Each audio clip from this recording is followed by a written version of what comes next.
Hey everybody, welcome back to the Gridiron Gals podcast. I'm Reeta, the NFL chick. And hey everybody, it's Chels, aka Chelsea's right. We are about to start the 2025 NFL season.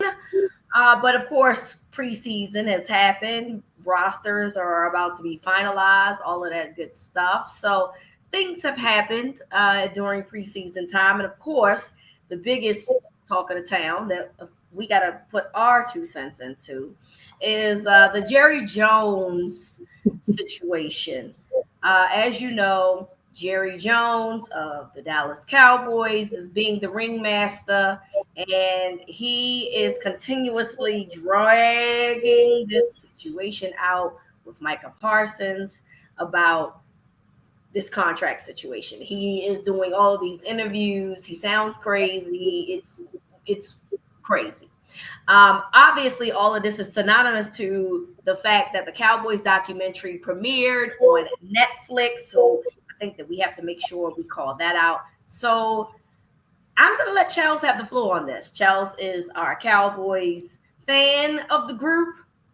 Chels, how do you feel about what Jerry Jones is doing and has done this offseason? I think referring to him as a ringmaster is absolutely accurate.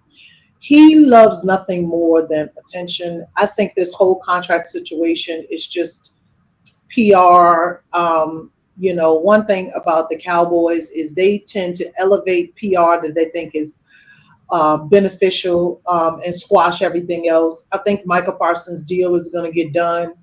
I'm not worried about that. I would be surprised. Even if it doesn't get done, they're not trading him. So there's that. But Jerry loves nothing more than attention. People have to understand that the Cowboys that's his baby, but they are a small part of everything that he wants to do. He wants attention across the board. He doesn't care how he gets it.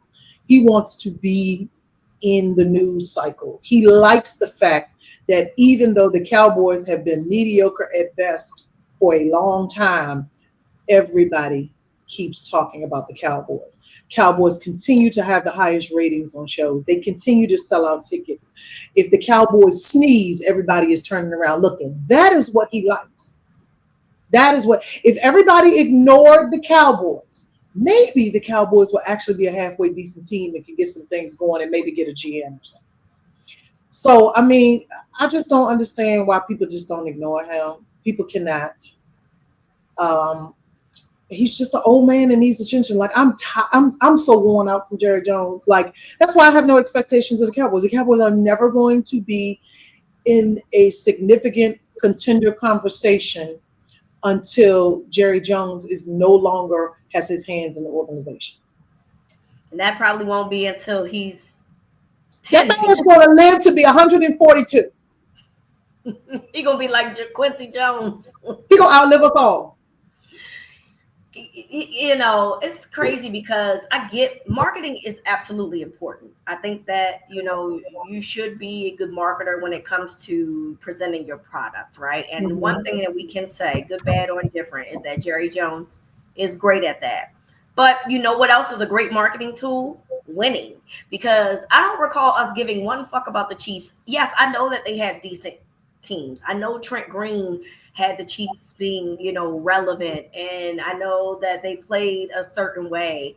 But also, I don't understand why you don't think winning adds to the marketing part of it. So if you put yourself in a position where you're focusing on creating a championship product, I think that makes your marketing that much better. I don't know. I don't understand. So I think that they win just enough to do what you're saying. Just enough.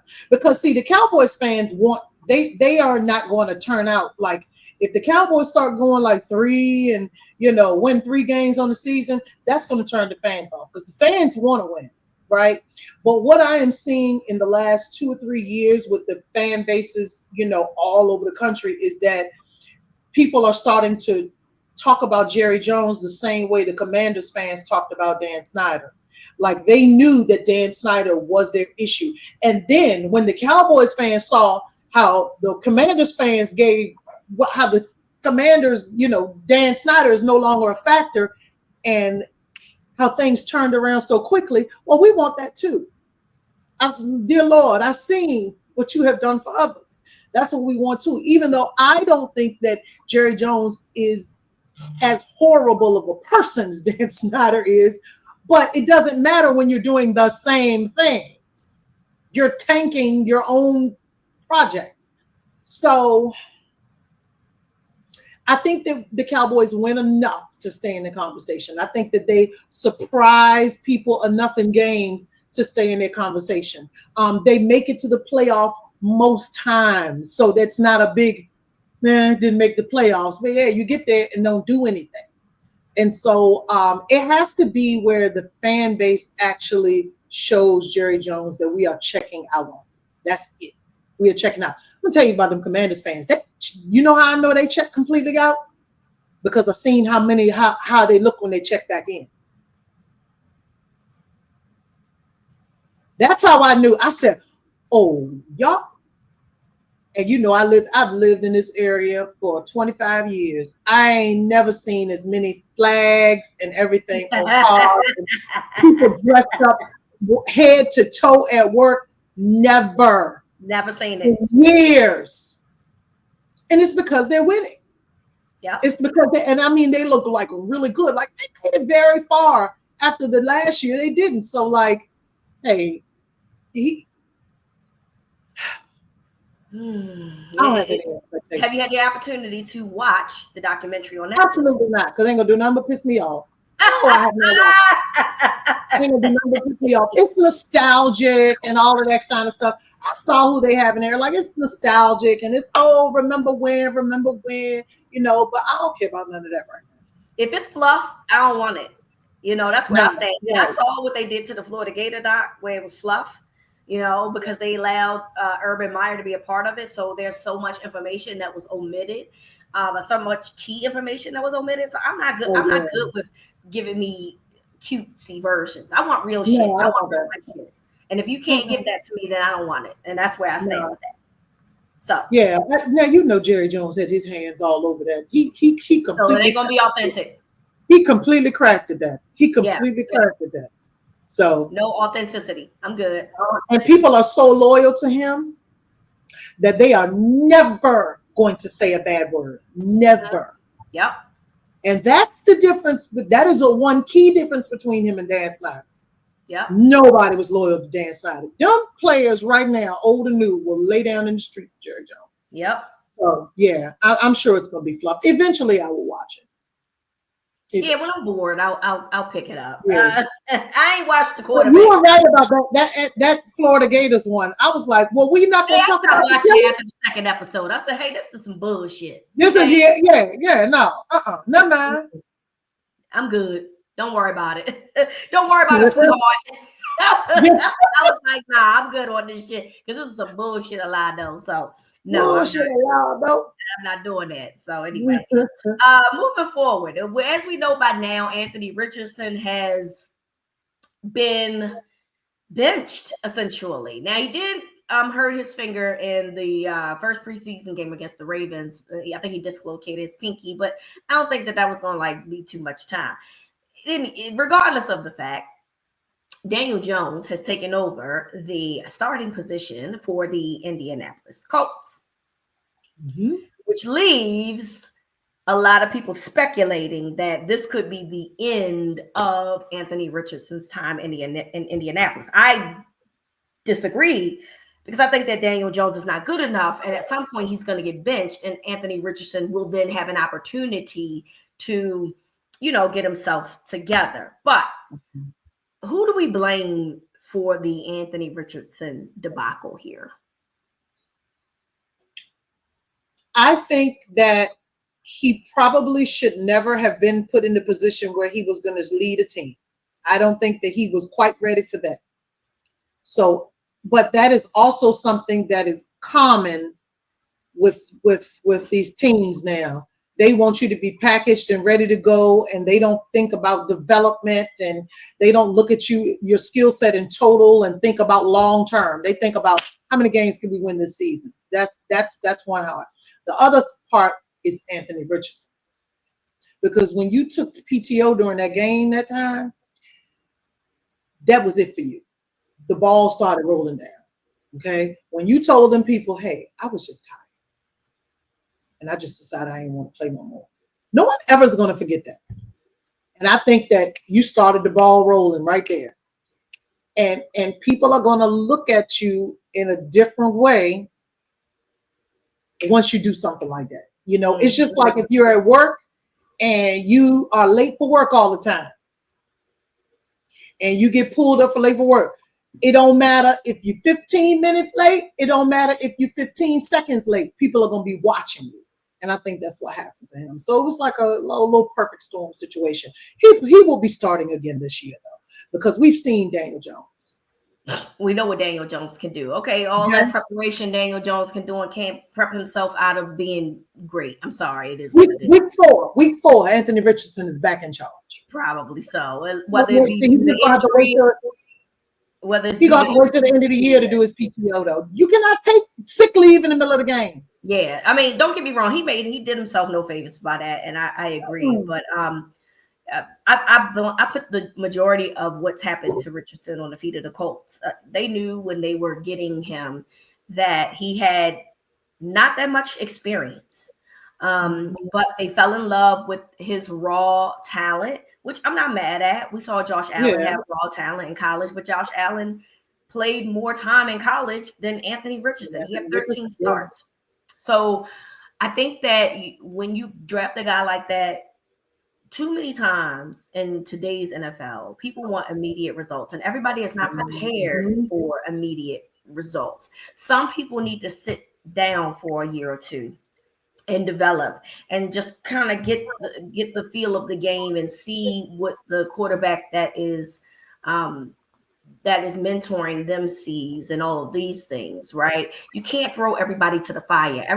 Every quarterback is not the same. And so we're in a time now that everybody wants instant gratification, but then you get mad when somebody isn't playing to the level that you would like them to. I look at Baker Mayfield as an example, right? Like the Browns didn't really, they gave up on Baker.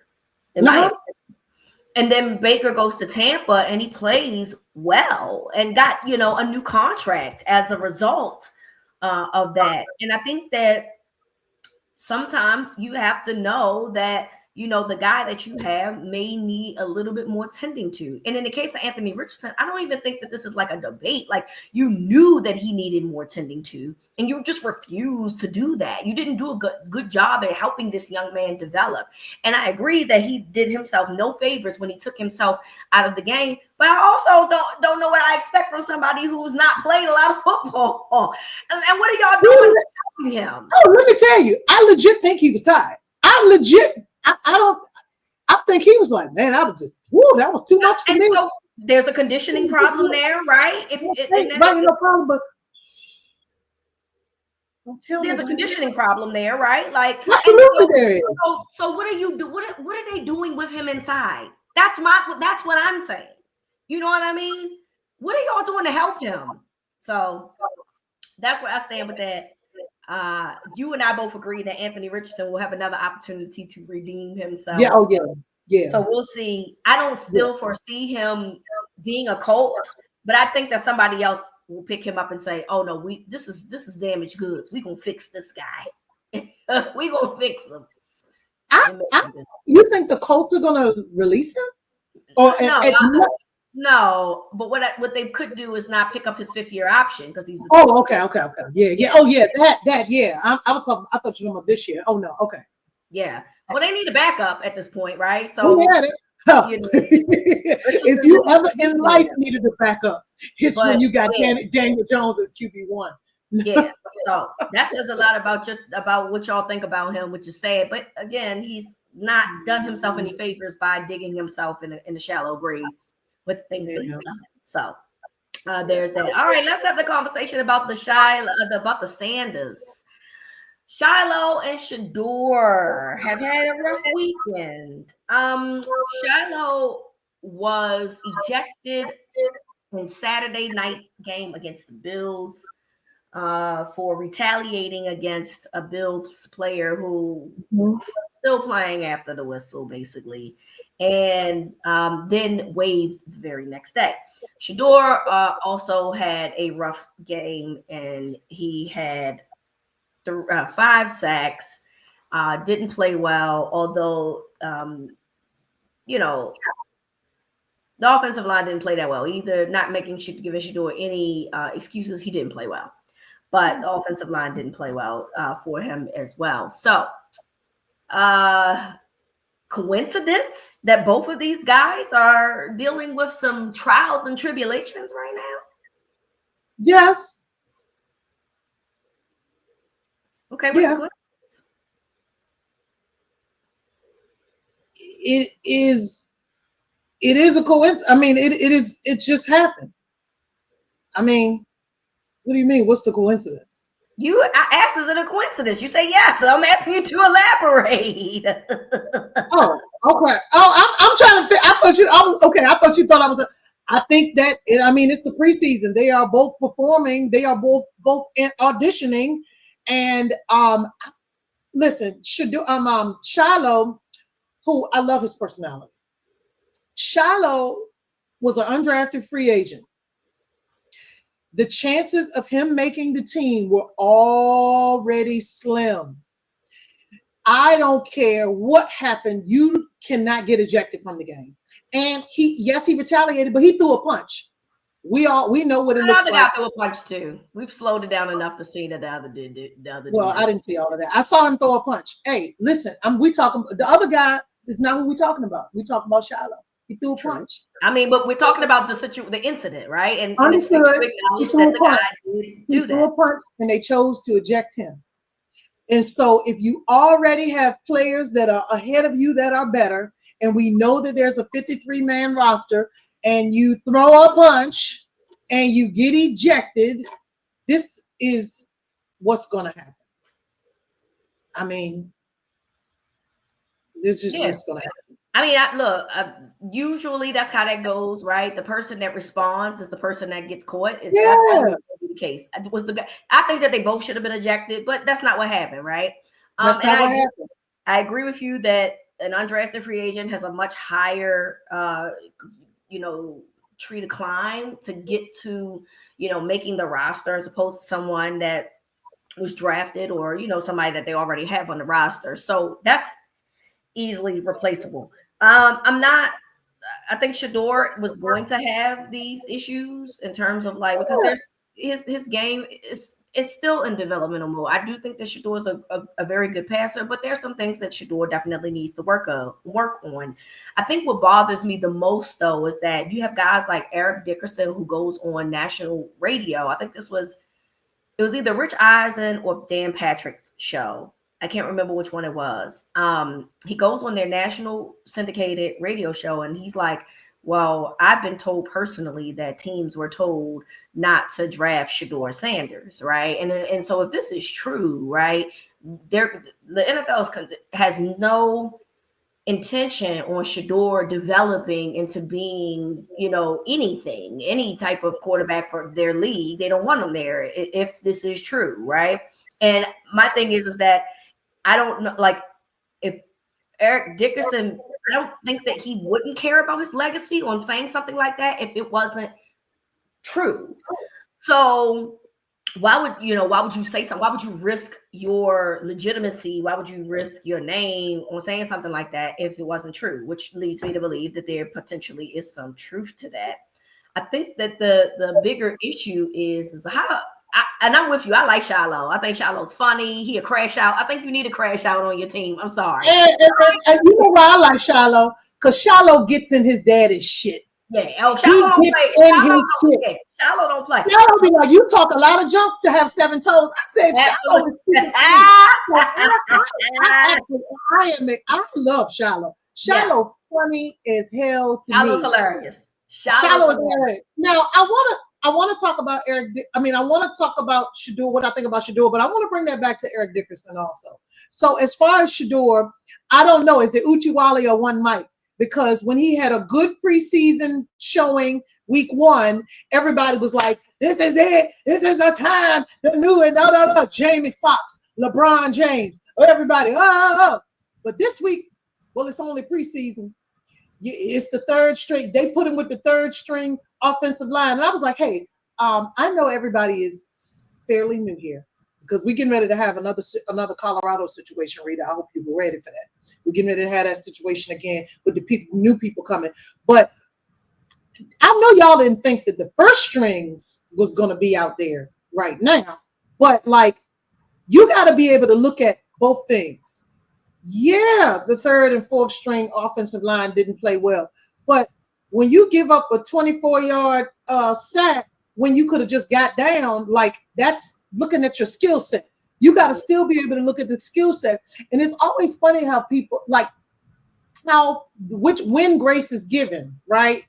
A lot of players play behind a bad offensive line. Actually, I feel like as a quarterback, you are more likely to play behind a mediocre offensive line than you are an excellent one. So, like, you got to get that skill up. But also, like, what are y'all expecting from somebody that is – he was drafted – I think that he was drafted out of favor. I think that he should have been drafted higher. He should be in New Orleans right now, and I'm going down. Oh, girl, because they hey, the Saints need to call me. Hey, they need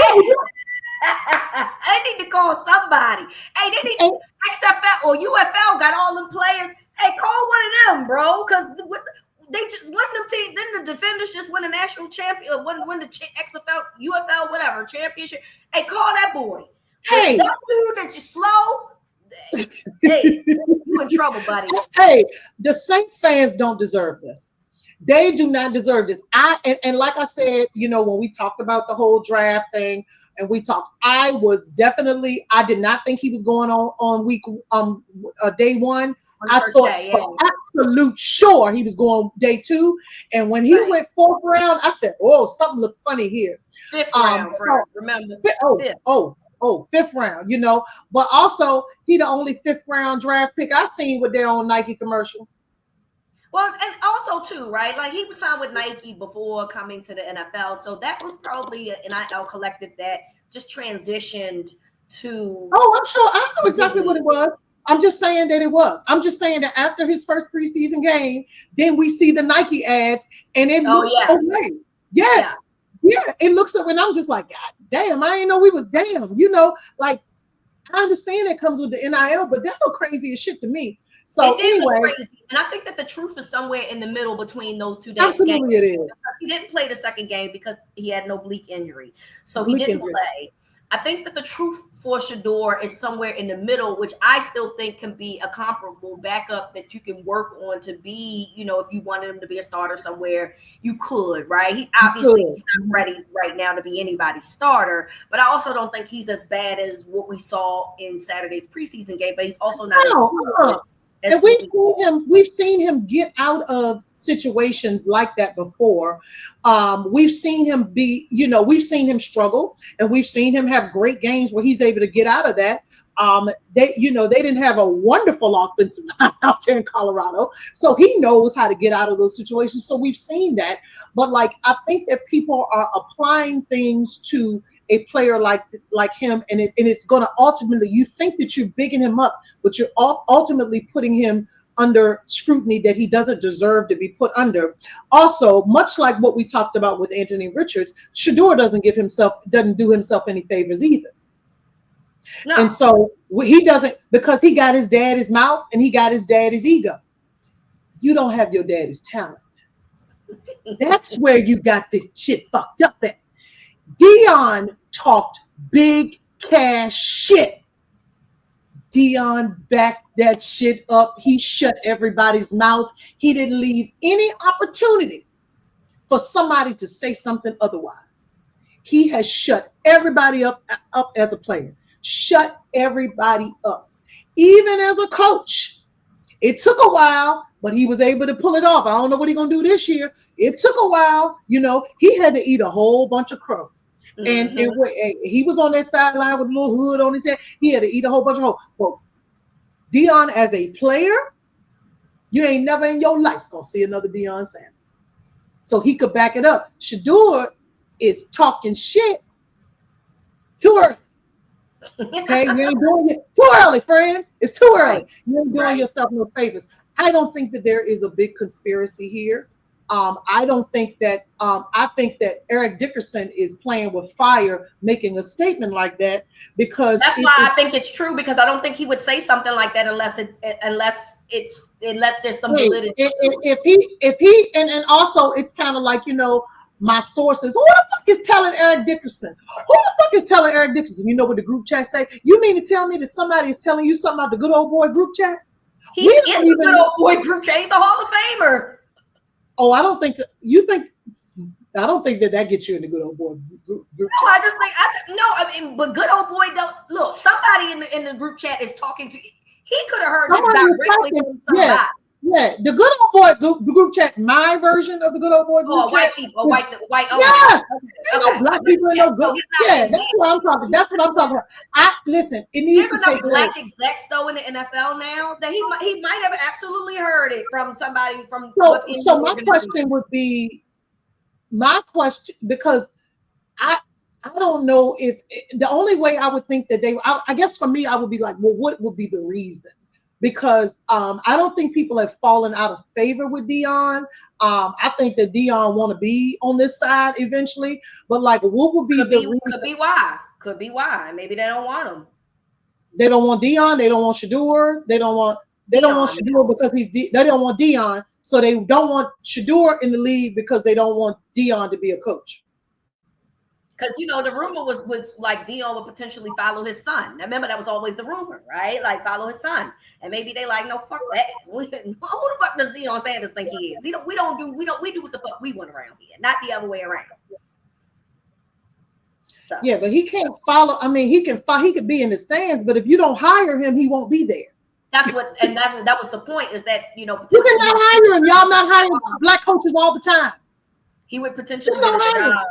I just, my thing is that I'm not taking what I don't know what's the truth, right? But what I will say is that when someone goes on a national radio show, I'm not going to take that for a grain of salt. If true, and it's not going to happen, right? Because we're literally just watching the NFL get exposed for a whole bunch of other shit that they did with NFLPA, right? And how we saw the reaction of people when it came out to be true, just being like, oh, ho hum. If that comes out to be true, people are just gonna be like, oh, just like the Cap situation and shrug. It's not gonna do that. No one's getting out of favor for them, which is why I'm like, I would hope that Eric Dickerson wouldn't say this, because if anybody backlashes from this, it's gonna be him as a person, and not the NFL. The NFL is never gonna get penalized. Yeah, and also if the word on the street was nobody drafted Shedeur, then how did he get drafted? Because apparently we should have probably put the conversation here, but he explains it in the interview, and we probably should have. Yeah, I'm sorry, I have so many questions because I didn't hear that until you just said it. So he explained. Yeah, he explained. Yeah, and I think the thing about conspiracies. It has to be like why would they? But I'll listen to it and think about it a little bit more. But I just don't personally, just based off of that, I don't see why they would do it, especially if he is already there, and they absolutely can control where Deion Sanders goes. And the NFL likes money. Deion Sanders being anywhere or near any team is going to bring money and attraction and eyeballs, especially if that coach down there in Dallas, Texas gets with. I don't think that I'll never trust the NFL to be upstanding about anything. So I'm willing to listen, because we are not an upstanding group, and I think that we should just be honest about that at this point. And that doesn't mean we're going to not watch. Anything that they say, I don't believe. And that's where I'm at with them as a corporation, as an organization, as, whatever, because we know that they do a lot of dirty shit, and that's why I'm willing to open the ideal that it's something there, because we know that this is not the first time that they have done something like this before. So Yeah, but last time they did it, the person wasn't playing. So well, I mean, we don't know what's about to happen to Shedeur. As we speak, technically he's still a Brown, but let's see how this goes. Oh, I think he's gonna get. Listen, I think he's gonna get released once they made Joe Flacco the starter. I think I was like, Shedeur's probably gonna get released. New Orleans needs to be the plane, the jet. The jet needs to be right now. Do you know how big them jerseys would be? The second he touched down, they would be like, "Thank you, Lord, for saving us." Jesus Christ! I can't believe it. I really would have put. I was like, well, New Orleans gonna get them. If they didn't, New Orleans got them. They got what? I said, Spencer Rattler. Is that Spencer Rattler there? Is that Spencer He's Rattler? still there. Hey, now it's him and the dude, like I said, slow. He got the pictures of somebody. Spencer Rattler got the pictures. Anyway, I hope that Shedeur is able to live up to the very high expectations that everybody else has for him. But I agree that he's probably going to take some time to get to where he needs to be. I think his trajectory is probably going to be a Geno Smith like trajectory, which that ain't bad. I agree. That's not a bad trajectory. I completely agree. So. I completely agree. All right, we have one more topic, but I think I'm gonna pull an audible here, and we're gonna put these people in the volcano. So we'll get back to that later on in the podcast. College football returned. We are so happy, and it was a mess from the beginning, child. But that's always how it goes. I don't know one week 0 game like ever where it was like, oh, this is completely normal since they started week 0, which was like Florida and Miami, I think. In Miami.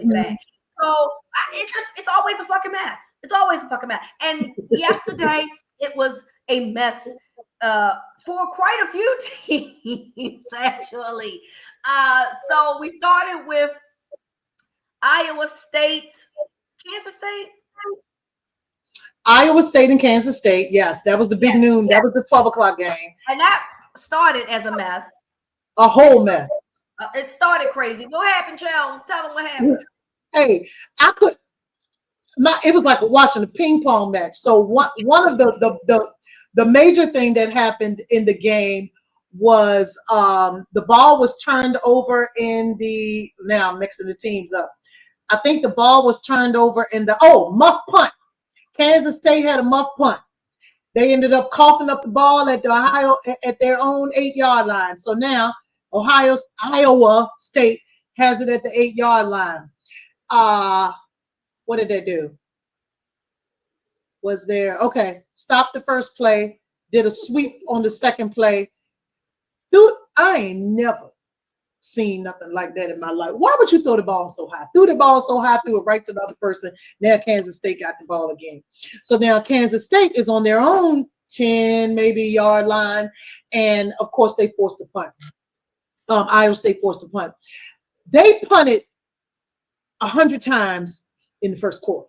I felt like it was 100. Like for as exciting as it was to watch, and I was texting Reeta like, see this foolishness. When the 0-0, it took a long time for them to score. They were just throwing the ball back and forth to each other, coughing it up, back and forth to each other. That is the kind of chaos that I love. But of course, once they started scoring, because now it's getting good. Which didn't start to the fourth quarter, but the fourth quarter didn't start to the fourth quarter. Yeah, fourth quarter warmed up. I think that they scored. I think that there was like 4 scoring possessions within like 8 minutes or something like that at the end of the game, which is very, very, very synonymous to college football. If y'all ain't see, Avery Johnson's daddy, Big Avery Johnson, was fighting the son after the game, and they caught it on tape. They was outside in the rain fighting. And I said, I missed that. What happened? I said, I know the Avery. I know because I know he was embarrassed. I know he's embarrassed to see his father and his son out there fighting each other. Okay, but they said that Guinness beer out there in Dublin ain't nothing like the Guinness beer in America. Oh yeah, they probably had been drinking for days by this point. They said it probably just came to a head. You know what I'm saying? Yeah. So next thing you know, they on the ground fight there to get the white people to try to pick them up because the young boy is biracial. So, oh, Chad, it was a mess. Yeah, it was a mess, friend. And they just was beating each other up. And yeah, so embarrassing. Poor Avery, I know he embarrassed. I don't know why.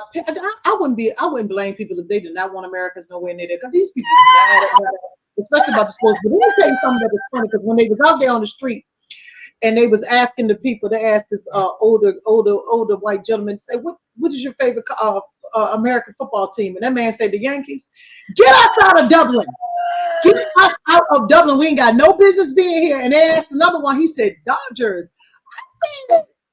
Have no business being here. Them people were just cheering because they was just happy and they was drinking and whatever. Why are we out there? And then we pick the rainiest country on earth and say, this is where we're going to have week 0 college football. So one of the reasons why the ball was going back and forth was because it was wet ball. Yep. These boys ain't worked on no wet ball drills. Yep. Exactly. So there's that. So yeah, that's the crazy part. Another one that was interesting was Stanford and Hawaii. Hawaii had a 10-point deficit early. They had a end zone fumble. They had a botched kickoff, and they ended up being down. And then somehow, some way, they ended up kicking the winning field goal as time expired. So they were able to come back and win. So that was good. What are we looking forward to for week 1 in terms of games? So we know that, week 1 is the week that, has all the high profile games, right? Yeah. And it's so many. I'm just trying to. I was like, I know you ain't asking me which ones. So, that is the week 2 question. Week 1, the answer is yes. So we got now the one that has 2 ranked teams that are playing is LSU and Clemson. That is the one that has that both teams are currently ranked. Right. That's a huge game that's going to be played. You have Alabama, your Crimson Tide, and Florida State. Now we know what Florida State looked like last year. I don't know what's going to happen this year to me. I don't know. I mean, but because it's Florida State, it's a big matchup. Yeah. So you got that. Oh, why would you let me forget this? The first game. I was trying to look at it. I thought you was going to say the first game, but go ahead. Texas and Ohio State. Yeah, I thought you was going to say Texas. I said Texas and Ohio. Yeah. That's when you said 2 ranked teams playing. I was like, oh, I know that ain't true. Texas and Ohio State is what we thought. Somehow, some way, Ohio State ended up finishing the preseason college football rankings with number 3 in the country. Though everybody thought that they would be 2, but they ended up at 3. So the number 1 Texas will go to Ohio State, to the Horseshoe, to fight that off. So the sucking balls of Arch Manning will be beginning on noon at August.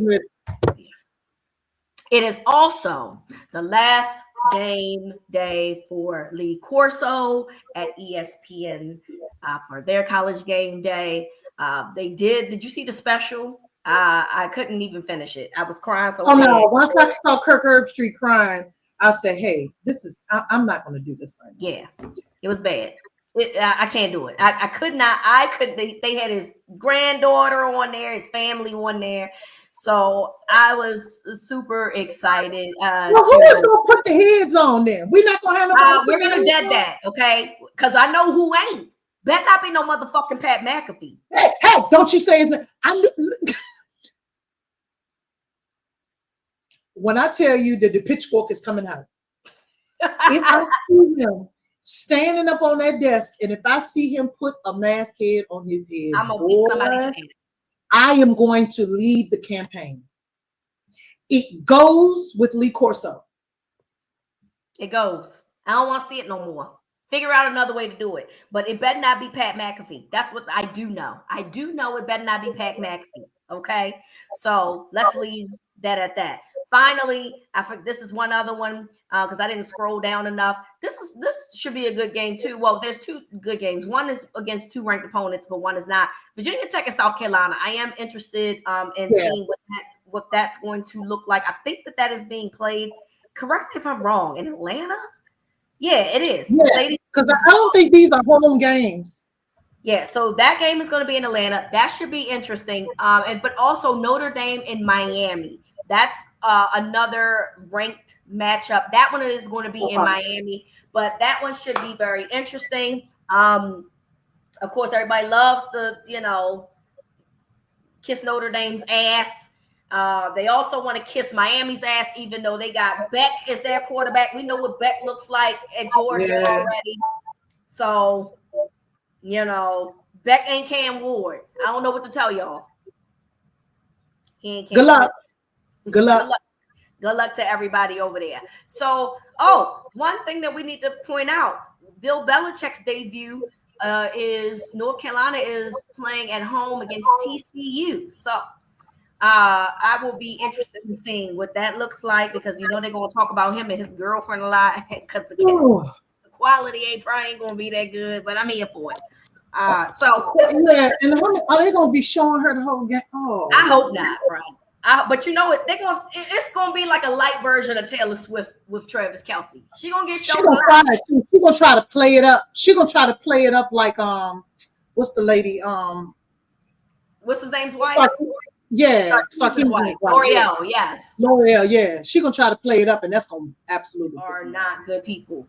So I'll start, Chels, because I know we were gonna talk about this, but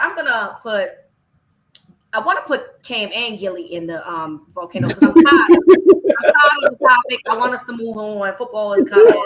Let's move along, right? But I'm not going to put Cam in there because, one, in terms of it going personal, Cam didn't start that, right? Gilly started that. Two, Gilly asserted himself, and it's not a beef because Jalen Hurts never responded to what Cam Newton said. So it's not a beef. He just inserted himself in a conversation that he has no merit on, right? And three, you have no career.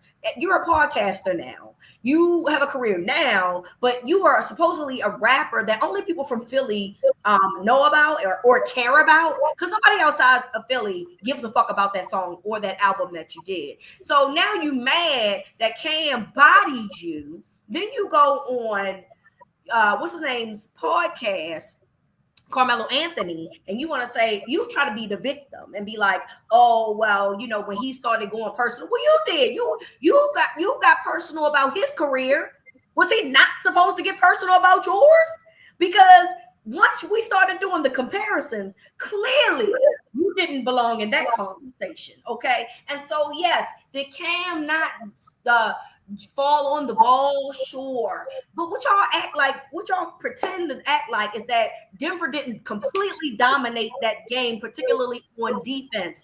The Carolina Panthers never had a chance. Never had a chance, okay? If you watch, I was there, and not like physically there, but I saw the game, okay? So y'all keep bringing the shit up, but I remember it very well. They was at his ass every snap that they could, okay? They weren't winning that fucking football game. They just weren't. And because they didn't have enough offensively to do it. Cam couldn't do it all by himself. Because unfortunately, unlike college football where he was able to do that, this is the NFL. And you need something outside of Greg Olsen that can make you be a Super Bowl winning team, right? So we're going to stop that. Y'all keep bringing that up as if Cam didn't win a Heisman, as if Cam didn't win a national championship, as if Cam didn't win a MVP of the league in a year. We're not going to sit here and act like that fumble is his legacy because he's done way more than that one fucking play. And so, Gilly, you got dug up again from the dead. What dug you up, killed you again, and then dug you back in. And now you're mad. Hey, bro, shut the fuck up, okay? Because enough is enough. Get prepared for your Eagles to play the Cowboys on September the 4th, because we know that you and that big ass hat got to be ready to run out there like a motherfucking puppet. Like a mascot, like what Cam called him, a mascot. Dangling from side to side. You got to be out there and be prepared for your mascot appearance, okay? While Cam is out here still being relevant, he'll probably be back on ESPN talking football. You got to be ready to be the mascot with that big bobble ass head hat, okay? So be prepared to do your dance for the Eagles. Do your little jig, okay? Be a good little mascot. Be a good little mascot. And that's why, Cam, again, in the same vein of people who don't do themselves any favors. Cam is another one who does not do himself any favors because he runs his mouth. He has a chip on his shoulder, a chip that he should have on his shoulder. He has a chip on his shoulder. He runs his mouth, and he just don't. You can tell he's very. That's why he walk around dressed like a black rooster, because he like all of this attention and he like all of this fanfare and all of this kind of stuff, and he makes it hard to defend him. But what you're not gonna do is talk about Cameron Newton when we talk about football and act like he was some kind of scrub, when that was one of the best rookie NFL seasons ever. He literally, who was out there? Who was out there with Cam? Fighting for his life, put the team on his back.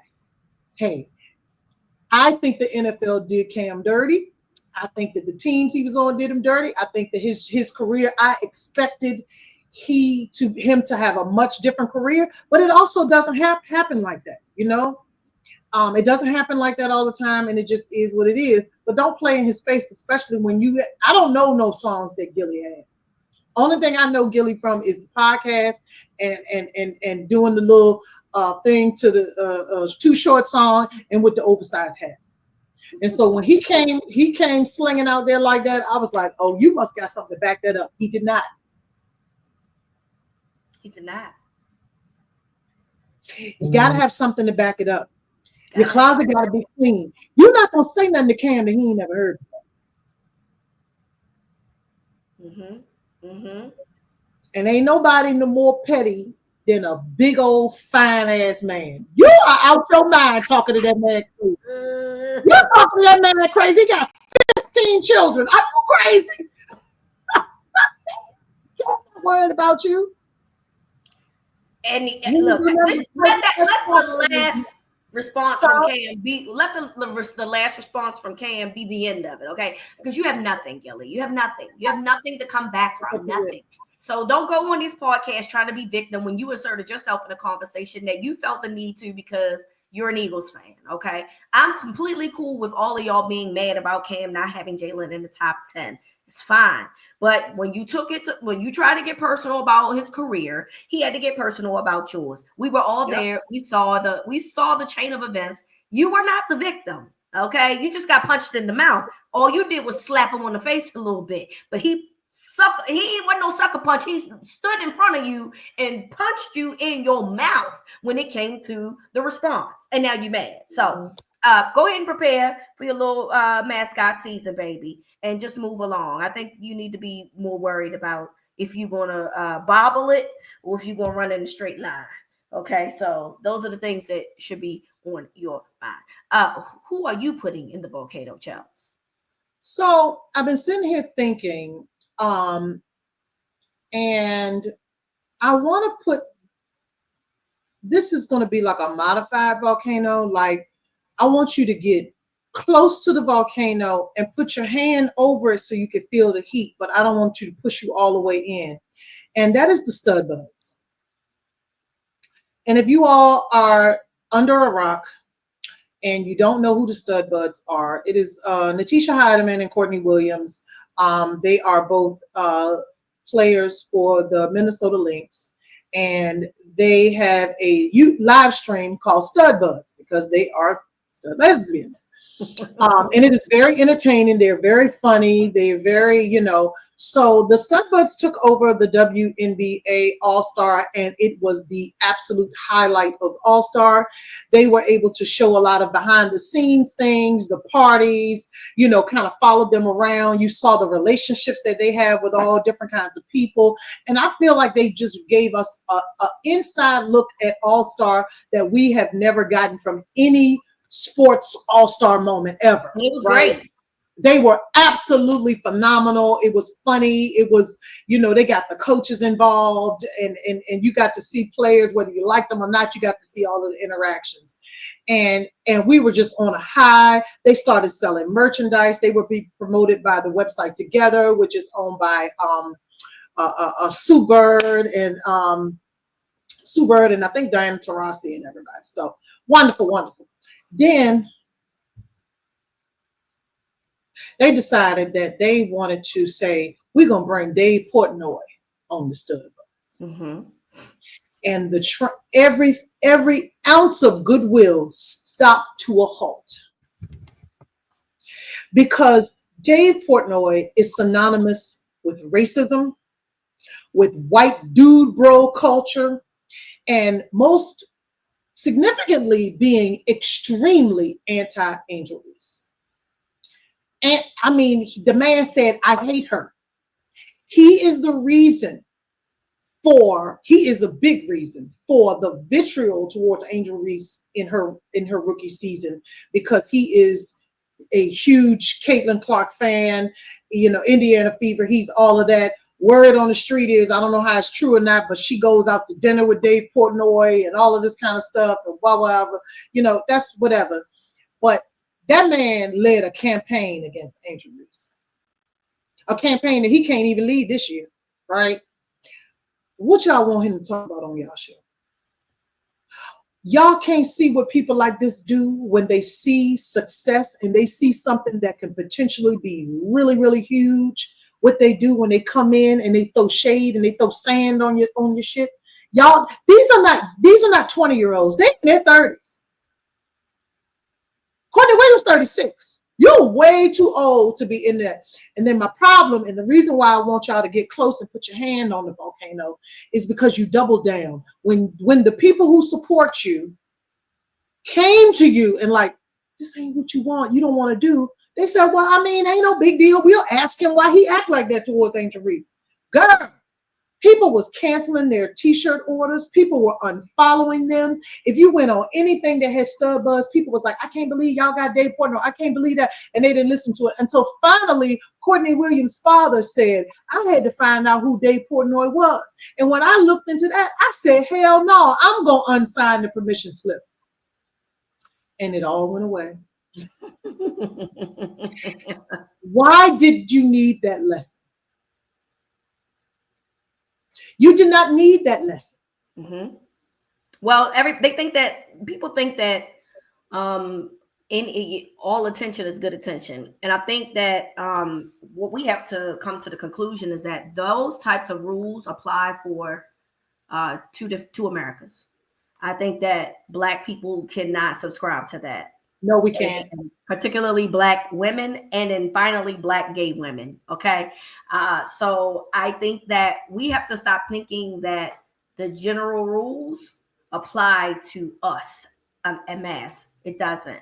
And so you have people that, because particularly people that, like the Studbuds are people that like Angel Reese and whatever. So why would you go to allow a guy? And I get it. Barstool is a huge platform. And if I had to guess, they were potentially thinking about joining the platform of Barstool, right?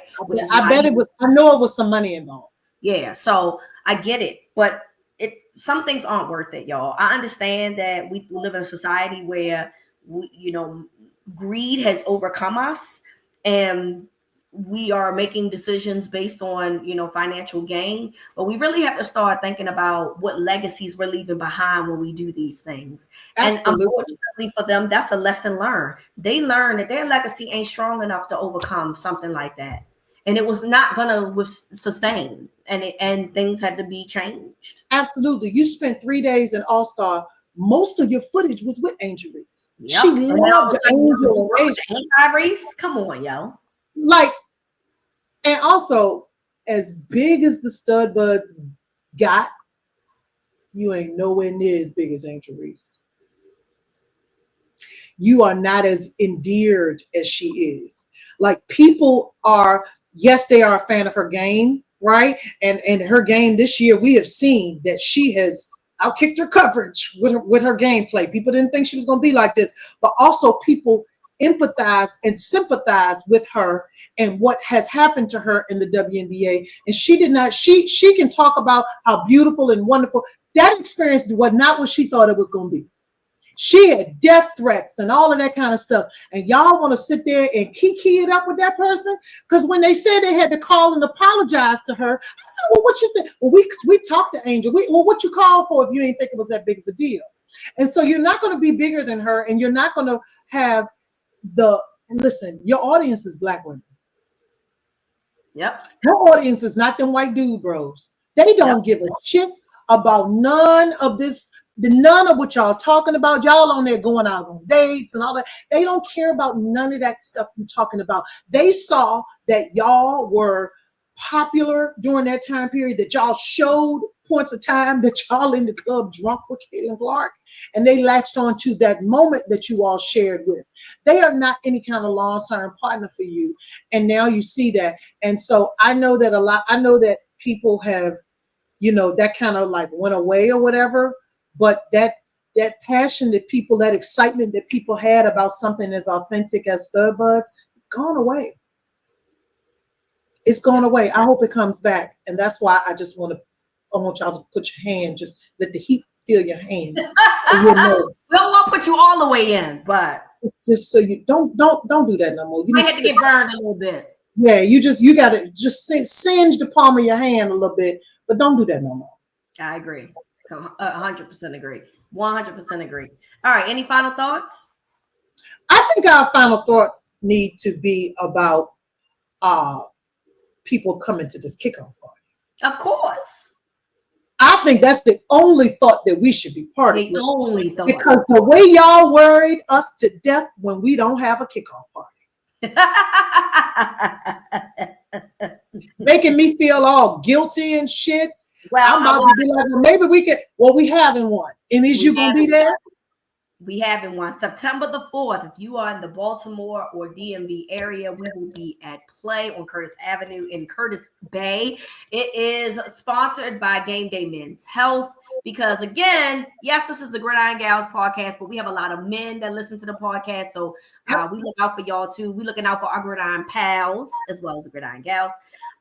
We are also sponsored by Amber and Opal Whiskey.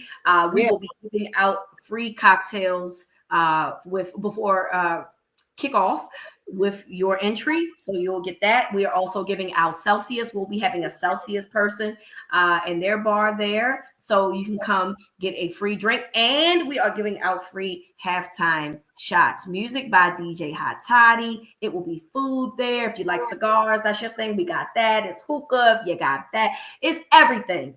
We got inside, you can listen to the game sound. Outside, you can listen to the music. It's everything. It's going to be everything. And I would like to say, Chels, I officially would like to say that we have no more outside tables for premium view available. They are all sold out. We do have a couple left inside. So inside tables left. Okay. But we have plenty of gym pop tickets left. I don't want to say plenty, like it's a whole lot, because they running out too, friend. I'm just saying they buying them out. We can't have everybody. The people gonna be like, oh, somebody got to leave out of here. So get your ticket.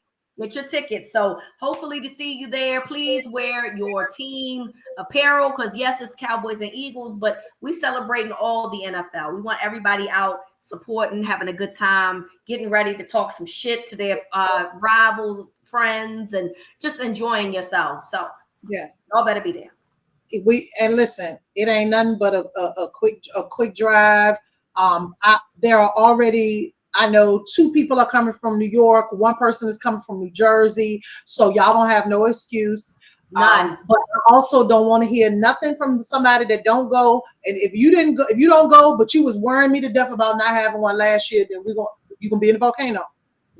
You can be in the Don't make me volcano text because you. your head is If I on. have your number, you will be texted and then You're going to be in the volcano. So we look forward to you all coming and having a good time with us. We have put a lot of work into this. Reeta has cultivated a wonderful experience for everybody. And it's going to be dope. But also, y'all need to come and see about me. Y'all don't love me. You need to come see about me because the Cowboys is getting ready to embarrass me in front of everybody. What you should be doing is making sure I got a drink in my hand at all times. Yes, make sure my girl got a drink, okay? An Amber and Opal drink specifically. Listen, specifically, because I'm a whiskey girl, but I need a lot of it. I need a lot of numbing solution. We call them the numbing solution. I'm gonna be in hell. So y'all need to come see about me. We'll see y'all. Go check on your girl Chels, okay? She needs it. She needs you to check in on her. So be there at the kickoff party. We will be excited to see you. I'm excited for the event. So we want to thank you all for listening. Happy college football season, and we are almost there for the NFL season. Is that it? Yeah. See ya. Oh, bye.